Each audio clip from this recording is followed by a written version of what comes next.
Sharon, the deal for Football Ventures to take over Bolton Wanderers was done almost a couple of weeks ago now. As part of that consortium, you must be delighted to get the deal over the line.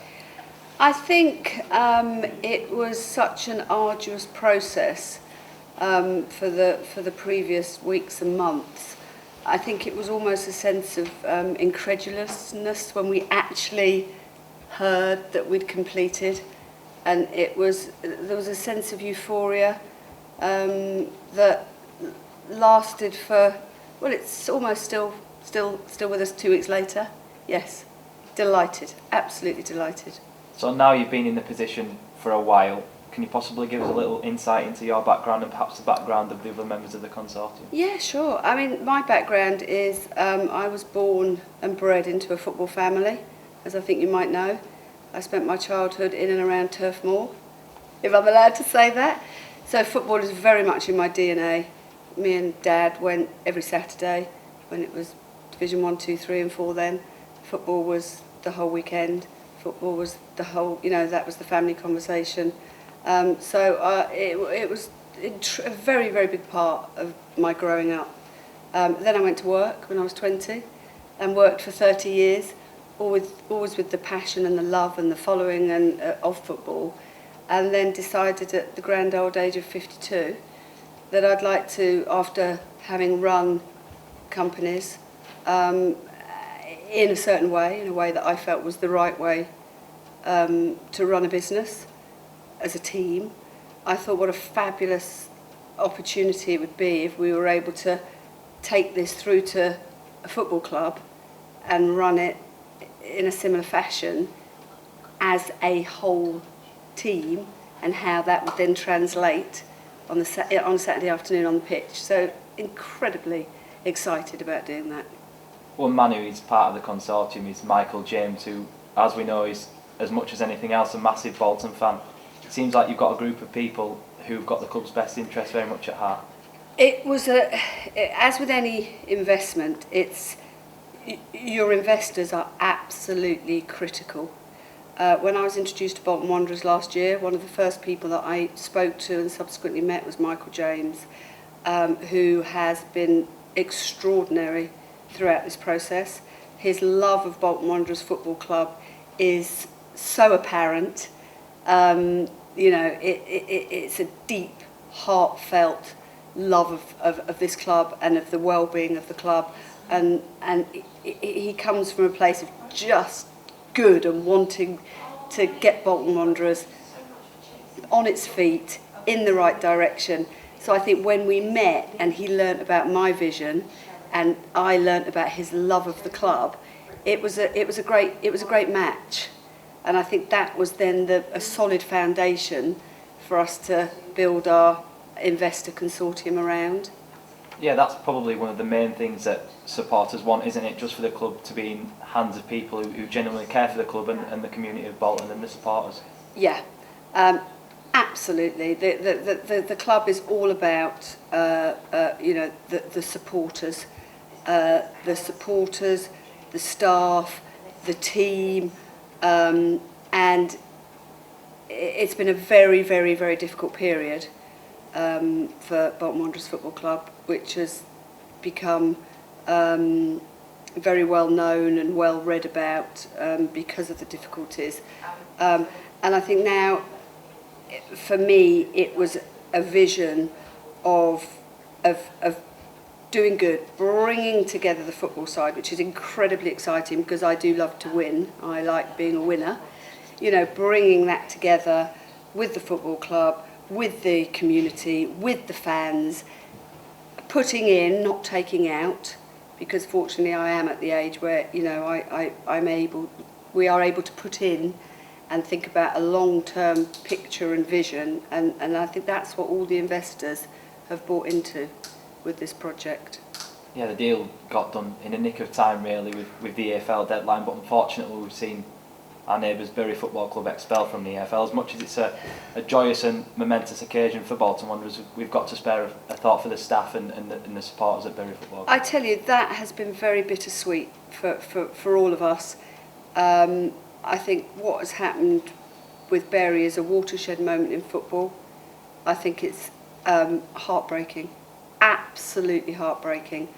And I think everybody has to do and play their part in doing everything to make sure that that does not and is not allowed to happen again.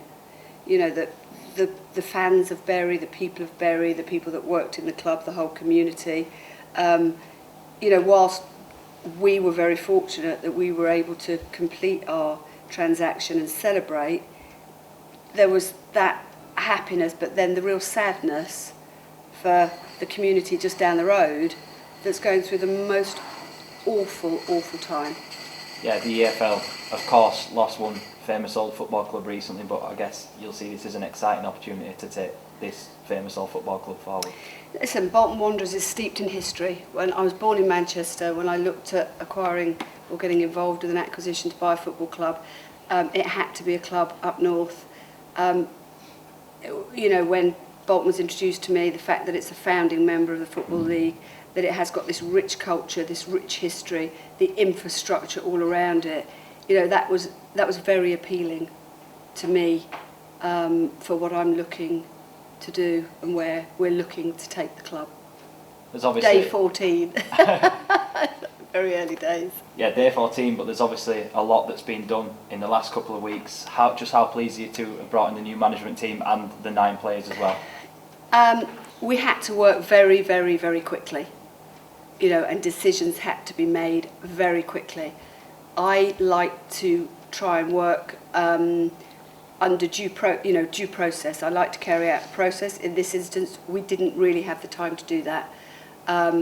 We met with the managers, we met with the potential manager in London, and it was a decision that was made very quickly that we felt that they were the right hire. They both, Keith and David, definitely understood our ethos. And they bought, I don't think they bought into it, I think they understood it. They were aligned, they were delighted. The local men from the area, you know, this is it's my dream job, it's their dream job. And they came in, didn't sleep, barely ate, and drank coffee for 72 hours, and did a great job. They did a great job. They brought some great talent to the club. And we're really excited to see how that all gels together and works going forward. The season tickets went on sale this week. I think as of this morning we'd sold over 7,000. The fans seem to have been really receptive, and there seems to be a positive vibe around the supporters at the minute. I guess you'll be pleased with that and looking to keep that going. I hope so. I think it's very, very hard for the fans. There is a lot of caution around the club, and rightly so. Rightly so. I think what would be great if they can start to believe in what we're doing, and they trust that we're doing it for the good of the club as a whole. I don't think that happens overnight. I think that's a process that will take time. I think we have to, everything we do with the community and the fans at the heart of everything. With the season tickets, we wanted to make sure, you know, with games missed last year, a game missed, you know, beginning of this season, we wanted to make sure it was an offering that we felt would be well received by the fans.